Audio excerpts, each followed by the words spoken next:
Good afternoon, everybody. I understand the tax laws better than almost anyone. But once you get to like the tippy tops, Read my lips. We pay all the taxes we owe. Okay, I need some deductions. Taxes, I paid more than anyone in taxes. Hello and welcome to Tax Chats. I'm Scott Dyring. And I am Jeff Hoops. And we are here to talk about taxes. And specifically today, we are actually going to be talking about a report released by Senator Warren. So the staff report prepared by the Office of Senator Warren, released recently in November 2021. The title of the report is Tax Dodgers: How Billionaire Corporations Avoid Paying Taxes and How to Fix It. I've had a couple of my accounting colleagues read this report. I've read this report. Obviously, Scott has read this report. And if you read it, basically, if you're to write a checklist of things that like really irritate accountants, it checks basically every single box. And so instead of just ranting to each other about how irritated we are about this, we decided to basically go through the report, and Scott and I are going to talk about different things in the report, how we think they either do or do not reflect the realities on the ground, and that's what we're going to be doing today. I have a question before we even begin. Yes, Scott, I call on you.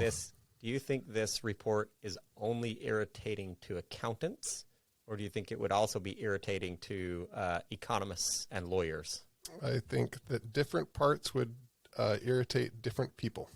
But I think accountants are the ones, I think that, as we'll talk about, the thing most irritating in the report is the specifics about individual corporations. And I think both accountants and lawyers, economists and lawyers, and especially economists, know less about the specifics of individual companies and why they are in the tax situation they are.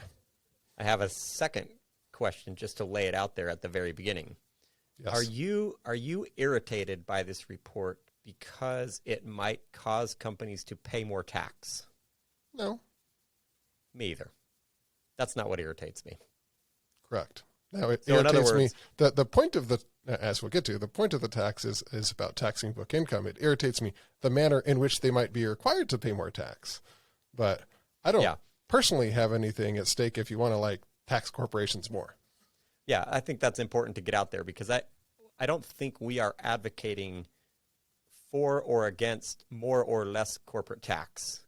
I think what we're going to talk about is the almost offensive to accountants way in which this tax might be imposed. Yeah, which is a little bit sad, right? So you have a policy that there might actually be an economically correct way to motivate the policy. Well, if that thing exists, they didn't do that thing, right? They did what I think is not the correct way of doing it. So let's start right in. So I'm going to start by just reading something from the report and adding my commentary to it, and you can say what you want to say. Are you ready? Well, I'm ready, but we should warn people that we did not coordinate. So we did not. So I might say something, and that might be Scott's very best point. So that's literally why I said I wanted to go first. Okay, although so I'm pretty sure first, I'm pretty so sure Scott's I'm pretty sure Scott's not going to have this one. Okay. All right. The first thing I want to read, I'll just start from the very beginning. The title: Tax Dodgers: How Billionaire Corporations Avoid Paying Taxes and How to Fix It. So first of all, I think it's pretty fascinating with the word tax dodgers. That's not, at least in my mind, historically a U.S. term. It has a slightly European feel to it. We don't actually talk about dodging taxes as much, but that's recently come into the vernacular here in the U.S. Scott, what do you think about that? I agree. I think that my guess is it's coming from Gabriel Zuckman. Could be. I mean, he's a French an economist at the University of California, Berkeley, of French origin. And the Europeans are very happy, or very frequently use the word Dodger, although we do have a baseball team, the Dodgers, but we don't usually use that. We use it more in baseball than we do in taxes in this country. Yeah, what I think is interesting about the term, though, is basically what you need for a report title like this is something that sounds as bad as possible, because, again, the intent is to make us feel bad about these corporations. They're horrible corporations, so that we can get this new kind of tax out of them, but that actually isn't saying they did anything wrong. Because in nowhere in the report does it actually ever say any company did anything illegal or improper or against the law or evaded taxes. So it's almost as if, if you want to run a group where everybody sits down and you like give them these words to describe ways of getting out of taxes that aren't illegal, and the one that will elicit the most intense emotional response is the one you want to use, and that word might be Dodger. Who knows? So Dodger, I like that. The second thing that's very related is how billionaire corporations. I think it's pretty fascinating to use the word billionaire corporations. I mean, so billionaire, actually interesting. You bring up a French economist, a French word. Billionaire derives from the French. But what's interesting about it is it's a word that in the last few years we've done a lot to associate billionaire with like negative things, right? We want to tax billionaires. We have all these associations, especially on the left side of the political aisle, that billionaire is somehow this bad thing. Generally, in accounting or economics or anything, we don't think of billionaire corporations, but now that we've created this negative association, we have it like loaded into this word, we have to use that word associated with these corporations. I think even just the title was very, thoughtful, public relations on like how can we use the words that don't say they're actually doing anything wrong, because they're not actually doing anything wrong. They're just obeying the law that we as Congress wrote, but that elicit all the negative reactions we potentially can. So billionaire corporations is also kind of a little bit of a loaded term, because billionaire we would think of, I think, typically as how much like your net worth, right? How much? Yeah, it's associated with wealth, with the stock of your assets and not the flow. Yeah, and so you could think of billionaire corporations in a couple of ways. One way would be to say, what is the market value of a company? And I did not pull this. I did pull a little bit of data in my frustration to kind of check a few things, but I did not pull this. But my guess is there are, most publicly traded companies in the United States have a stock market value of $1 billion. I would say the vast majority. Yeah. $1 billion of market cap isn't all nothing. that much for a publicly traded firm in the United States. Well, maybe not most, but a lot. Certainly way more than this report's about. Yep. So when you say billionaire corporation, and if you think of the word billionaire as being wealth, what we're really talking about is every company, every publicly traded company. At least a lot of them. Whereas this tax applies to only very few, and it's $1 billion in income. So they're conflating income and wealth. Correct. So, by the way, now this is something I do know. Do you know how many billion in income companies there are publicly traded? Quite a few as well. There are quite a few. There'd be 300. 200. That's a pretty good guess. In 2020, at least my very quick calculations, I came up with 198 that were incorporated in the U.S. and traded, publicly traded. My revised estimate was 200. 200 is pretty close to 198. What estimate was 200? I said 300, no, 200. And then you said 198. Well, then your revised estimate is like almost perfect. So that's pretty good. But so if we think about, so the title bothered me too. And I mean, I have to say it's a very clever title, because if your objective is to persuade the public that your position is correct, the title here does a lot to, my guess is, raise the blood pressure of a certain demographic that might be inclined to vote for Senator Warren. Yes. I mean, one more thing about the title, and actually we need to get moving. We've got a lot of facts to cover. It says, how billionaire corporations avoid paying taxes. I read the entire report. I don't think it ever actually talks about how billionaire corporations avoid paying taxes. It's literally just a list of how much each company reported in current federal tax expense, which they're going to call paying taxes. But it doesn't ever say how, right? There's no how in the whole entire report. They would like to know how, but that's not really a feature of the report. Yeah, I agree with you. I read the whole thing. I never once saw an explanation for how a company did this. It was just this is what we observe. So why do you think that is? Why don't they have the explanations? Well, that's a really good question. And actually, it is something that I have spent much of my career trying to figure out. So, and Jeff has too. We both have spent a significant amount of our career thinking about how companies avoid taxes and what are the factors that are associated with that type of tax avoidance. Both published numerous studies that examine that question in one way or another. My suspicion is they haven't said how they do it because they don't know how they do it, because it's really hard to figure out. And my second guess is when you can figure it out, it's often something that's very benign and not very Boring. It's boring. It's not scandalous. Most companies that reduce their tax burdens significantly that I've seen do it in a couple of ways. I would say there's like 3 or 4 big ways.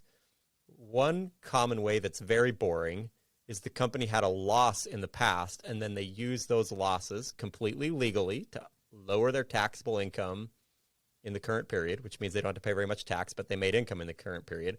So you're using your past losses. Those are called net operating loss carryforwards or tax loss carryforwards. So can I interject something here? So you're telling us about tax avoidance in general. This report is about a little bit something different. So I think it's a big difference between, if the statutory corporate tax rate is 21%, how do you get to 15%? As opposed to what this report is really about, it's how do you get to like 0% or 1%. Oh, well, I'm getting there. And there's a very big difference between the companies who regularly have 15% and the companies in this report that have like 1%. Yeah, I totally agree with that. So I'm going to give you like the big things that lower your rate, and then we can talk about how you get down to 1 or 2% instead of 15% or 18% or something like that. So another big thing is you recognize your earnings in a low tax jurisdiction, commonly Ireland, Bermuda, Cayman Islands, something like that. That's a second big thing. A third big thing is you have big accelerated depreciation deductions, and this is a bigger deal now after the Trump Tax Act in 2017, because companies can take depreciation expenses more quickly in many cases. That can reduce your tax bill significantly in a given year, although it comes back to bite later. And then there's all kinds of other random little things, tax credits that can be big. You could go through a list of things, but it turns out there's lots of like idiosyncratic one-off things that benefit a company here, but not a company there. So it's pretty hard to figure out for any given company what's happening. Yes. That's my long-winded explanation for why this report doesn't tell us how they did it, because they don't know how they did it. Yeah. So What do you think? I want to add to that. So you said one-off situation. So this report is based off of an ITEP report. So ITEP is the Institute of Taxation and Economic Policy. So a few months ago, ITEP released this report that it was basically the exact same thing as this report. And it said there's these 55 companies who paid very little in tax in 2020, and we're going to shame all these companies. That a list of the companies, they had how much current federal tax expense they'd paid, their effective tax rate, this kind of thing about those 55 companies. So this report has a pretty similar list of companies. It has somewhere in the 70s of companies. And what's interesting is if you take all of those companies, so back when ITEP released this report, actually it took the 55 companies they had and calculated effective tax rates for those companies. And indeed, in 2020, the average effective tax rate for the companies in that report is 7%. So it's low, right? And so you say, oh, like this is horrible. Our tax policy is failing us. These companies are able to like run roughshod over U.S. tax law, and it's like horrible, right? Okay, Scott Dine, here's a question for you. What do you think the average effective tax rate of these companies in 2018 was? So in 2020, it was 7%? 7% was the average. And I'm not eliminating outliers. I'm just like they would in this kind of report. You just take them all and average. In 2 years prior, in 2018. Yep. I could almost do this calculation in my head, but my guess is that the tax rate in 2018 was probably 18%. Very close. It was actually 22%, the average for these companies. Now, there's some outliers that bring it up, some outliers that bring it down. But even if you get rid of those outliers, the point is a lot of the companies in this report are one-off situations. And so you look and they had like some merger or some acquisition or some disposition or some other weird thing that created these tax rates that sometimes are like large negative numbers or very close to zero. And it doesn't actually reflect anything about the actual like permanent situation of the company. Okay, so I'm gonna add to that data because in my excitement, I ran off to the database and I pulled down some data. That's how I got the 198 firms I referred to earlier. Okay. So I was not able to exactly figure out which tax number this report was using because it didn't match exactly with my database. The income number did, but the tax number did not. So I used a number called cash taxes paid, which is in the statement of cash flows, which I realize is not exactly what they're looking at, but it was very close in most cases. 198 firms with earnings of $1 billion or more in 2020.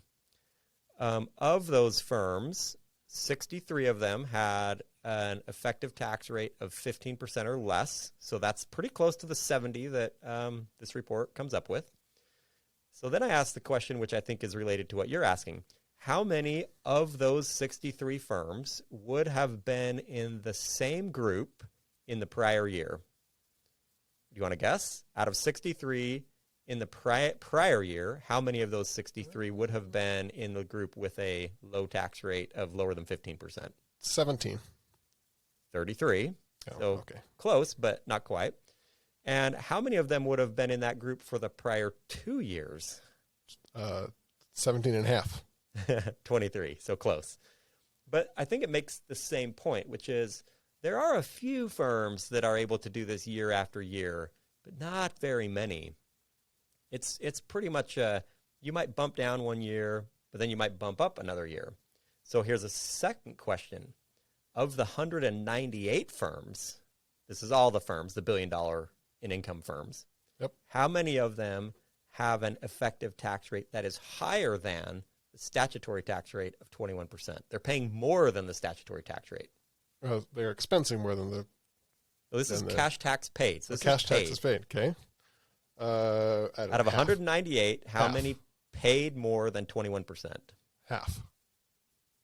I didn't do it in percentage terms, but 76, so a little bit less than half, but not a lot less than half. Okay. So But they don't highlight that in their report, do they? Well, that's the thing that I think is sort of interesting. If you look at the average rate of all the companies, it's pretty close to 21%. Of course, an average means there's some lower and there's some higher. We often talk about the ones lower because they do a really good job at riling up your base or selling newspapers, but we almost never talk about the ones that are paying more than the statutory tax rate because it doesn't really serve anyone's political purpose or it doesn't, sell any newspapers or generate clicks. Yeah, so actually Andrew Belknap and I wrote a op-ed for Fortune magazine a couple months ago. Actually, this was August 1st it came out. It was actually about this ITEP report. The title was Stop Shaming Corporations with Meaninglessly Low Effective Tax. We make this exact same report, and we basically start out by highlighting some companies that we suggest maybe they should get an award or some praise because, for example, VF Corp had an effective tax rate of 174% averaged over some years. I think, wow, 174%. They should be getting the ESG awards. They're such a socially responsible company. But nobody talks about these. Why? Because those high numbers are just as meaningless as the low numbers. You look into it, there's some weird transaction or something that gave this weird result. So here's actually an important part of this. So it's not just this is irritating because there's some because it doesn't actually reflect the economics. The motivation for this report is the tax on book income, right? We want to tax these companies on their book incomes. And the way that tax is structured actually means that it's really, really, really important to realize that if these are just one-off things, that tax isn't going to work that well. So there's a footnote in this report itself that says here, and I'm quoting, it says, to ensure that only the worst tax avoiders are affected, the CPMT, that's the corporate profits minimum tax, allows companies to use tax credits to promote investment in clean energy and low-income housing. It also includes some flexibilities for companies that carry forward losses utilized foreign tax credits, and here's the important part, and claim a minimum tax credit against regular tax in future years. So they're going to be able to carry forward these amounts, and if it really was just a one-off thing that put them in this low bucket, that's all going to equal out, and it's going to help them pay less in tax in the future. Okay, so I want you to put on your prediction hat again then. Let's suppose that this tax becomes law, which it seems likely at this point. 5 years from now, do you think there will be companies that will pay taxes less than 15% even after thinking about even after paying the minimum tax. Oh, for certain. So it's not going to change that much. Well, I think there will be tax collections from this. It will change something, but so to be clear, how that would happen, the thing that I just read is exactly one way that's going to happen. It says that this new tax is going to allow companies to use tax credits that promote investments in clean energy and low-income housing. They're still going to allow companies to adjust the way they calculate this new taxable income number so that you still could have an effective tax rate below 15%. It's just which activities do they deem as favorable or not, and those that are still deemed favorable will still be add backs for the financial accounting income number they're going to tax, and so you still get tax rates below 15%. Yeah, I agree. So what I think is this will raise revenue without a doubt. Some companies will end up paying this. But what I think is also interesting is it will not stop the kind of very common public shaming of companies that pay low tax, because there will still be some. Yep. And my guess is they will be widely misunderstood. Nobody will understand why they're not paying very much tax. It'll be even more complicated than it is now. And we will not make progress, at least on that front. Right? Okay, I've got one for you. I think we should go to lightning round, where we say our facts more quickly, because we got a lot of facts and not much time left. All right, here's my paragraph that I don't like. It's actually a couple sentences, but I want you to guess why I dislike it greatly. It says this, quote, details on individual corporations' tax information are not publicly available, and information on how individual corporations calculate financial income is limited to what is stated on public disclosures. In addition, the corporate profits minimum tax allows for the use of certain credits and loss carryforwards that cannot be calculated based on public corporate data. Nonetheless, this report seeks to illustrate the potential significant discrepancy between the tax payments that large profitable companies reported to their shareholders and what could be paid under a 15% minimum tax on financial statement income. Why did I dislike that paragraph? Because you are a seeker and a lover of truth, and it contained an absolute falsehood in it. Which is, there is information in publicly available financial statements about tax credits, but more importantly, about net operating loss carryforwards. Now, none of that information is perfect, and it's not going to get you to the exact amount, but it's going to be way better than the estimates in this report. So the estimates in this report are like it would be like instead of rounding to the nearest tenth, it'd be like rounding to the nearest $100 on a $500 estimate, right? It's like really crude, really crude. So the way the tax works is you have financial accounting income, and you're allowed to add several things back, some of which are very large, and those items are some of the items that are exactly why companies pay so little in tax. Remember, Scott said the first thing was NOLs, and what are they not adding back? NOLs, even though NOLs are there in the financial statements. And again, they might not be the exact number that you want to add back, but you could certainly do way better than just ignoring it. Yep. So that statement bothered me for the reason Jeff pointed out, and a second reason, which is it makes it clear to me that this report is not designed to actually inform the public about which companies are going to be paying more. It's simply designed as a way to generate publicity about the possibility that this tax might exist. But it doesn't actually tell us anything about what is going to happen to which companies. To summarize, it's designed to enrage, not inform. Enrage, not inform is a good way to think about it. Yes, exactly. Yes. All right, what do you got for me? Okay. So here's a couple quick ones. So it says here, so it's talking about the tax. It will apply to roughly 200 corporations that have 3-year average earning book exceeding $1 billion and that use loopholes and accounting gimmicks to pay little to nothing in taxes, like getting a tax break for exorbitant executive compensation. Okay, 3 things that irritate me. Loopholes in general, word frustrates me. A loophole is nothing other than what Congress actually passed in the Internal Revenue Code and somebody else doesn't like. Accounting gimmicks makes it seem again as if they're doing something wrong, but nowhere in the report does it ever actually say what loopholes or gimmicks these are that any company's ever done anything wrong. But then it says loopholes or gimmicks. So here's an example of a gimmick, like getting a tax break for exorbitant executive compensation. Okay, so they're arguing that if the company compensates its employees, it should not be able to deduct that compensation. I guess that's a loophole or a gimmick. I don't agree with that. I don't think it's a loophole or a gimmick, A. B, the fascinating thing is there actually is a limitation on how much you can deduct for executive compensation. And who gave us the hard stop on that limit? Like, who made it actually binding? The Tax Cuts and Jobs Act, right? So what we're talking about here is under President Clinton, actually back in like the early 90s, they put this cap on the deductibility of executive compensation, especially like, we'll just say the CEO. So the CEO, you could only deduct up to $1 million in compensation, but there was a provision that allowed you to deduct over $1 million if it was associated with bonus compensation. And what happened? You said it was a provision. It was a loophole. I don't think it was a loophole, but you can call it whatever you want. It was a provision. Maybe this would fit the definition of a loophole. So what did every company do? They just used bonus compensation, and so you're still deducting well over $1 million. Well, the Tax Cuts and Jobs Act in 2017 put a hard cap. Now you really can't deduct more than $1 million for executives, for the CEO, for example. And so not only is executive compensation indeed like a real expense that you should be able to deduct, and to some extent you can't deduct it, and it's because of the law that this particular report derides quite a bit in several places. Yeah, I think that's a really painful sentence. Loopholes drive me crazy. Accounting gimmicks actually really drives me crazy. They want to deride our profession by throwing in the word accounting. Yeah, well, the reason it drives me crazy is because if you think about these companies, they're very large, publicly traded companies that have very highly trained, competent auditors who look over all of their accounts.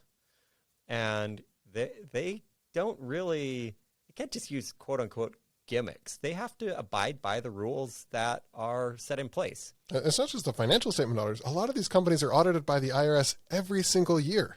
And Correct. The IRS has no problem whatsoever with any of these items because they're all perfectly legal. Well, and that's the interesting thing. Like, it's not like when these companies avoid tax, they put a bunch of cash in a suitcase and fly to the Cayman Islands and hide it. Which, by the way, the cover, what is it a picture of? Does it have someone in a suitcase? I didn't know. It literally has a guy with a fistful of cash. It's like tucking it in his, so you can't, if you're listening, you can't see Scott laughing right now. Fistful of cash, tucking it in his suit pocket.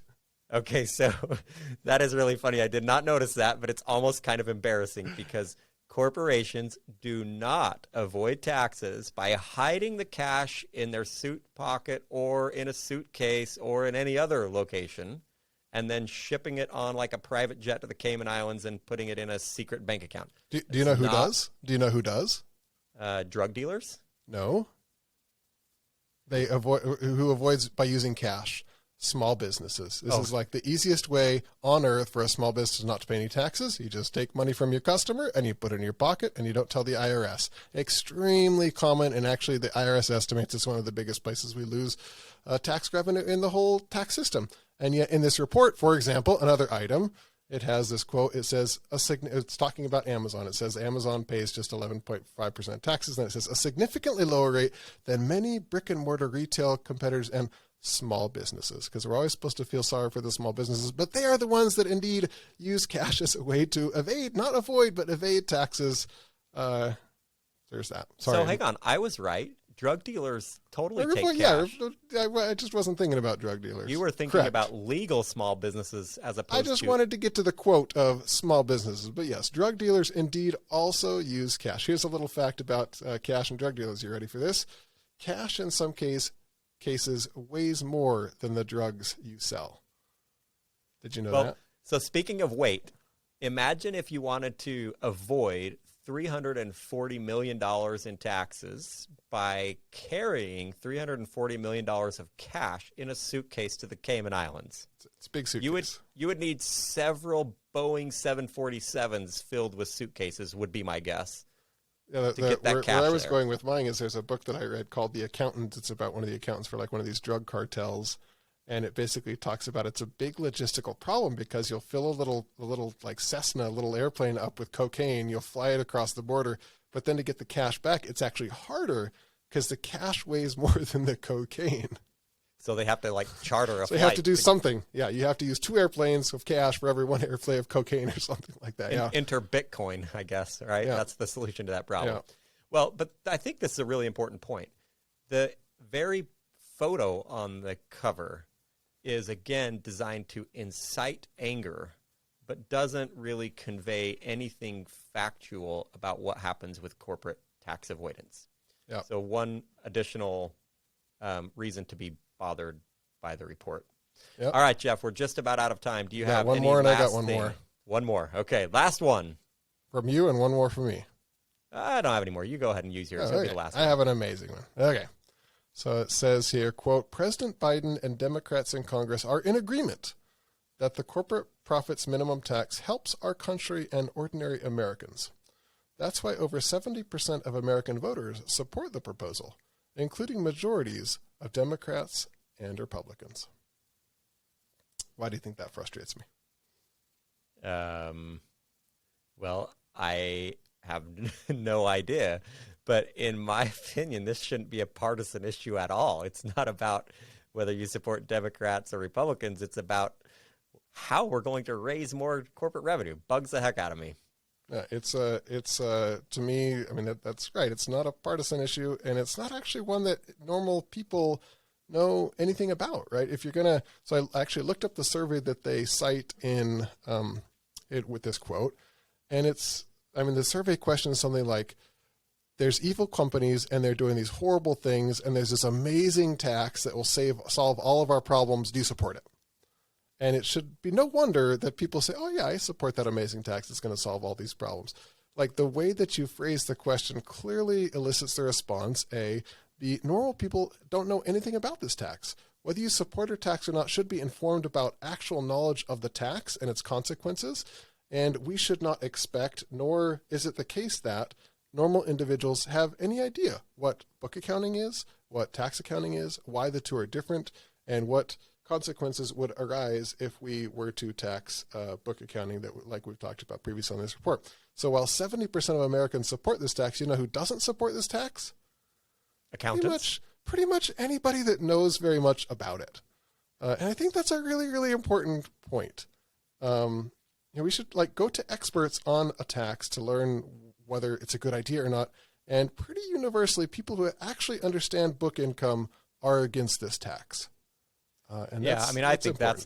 that is a really important point. I mean, in academia, disagreements are sort of like a part of the job. You're supposed to disagree with everybody, it feels like sometimes.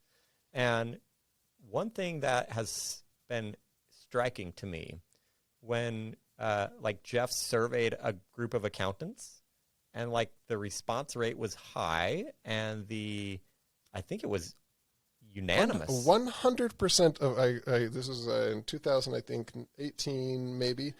I surveyed people, and all the people who'd gone to this conference about tax accounting. I said, "Do you support Senator Warren's?" She wanted to be President Warren. Senator Warren's tax on book income. 100% of people said no.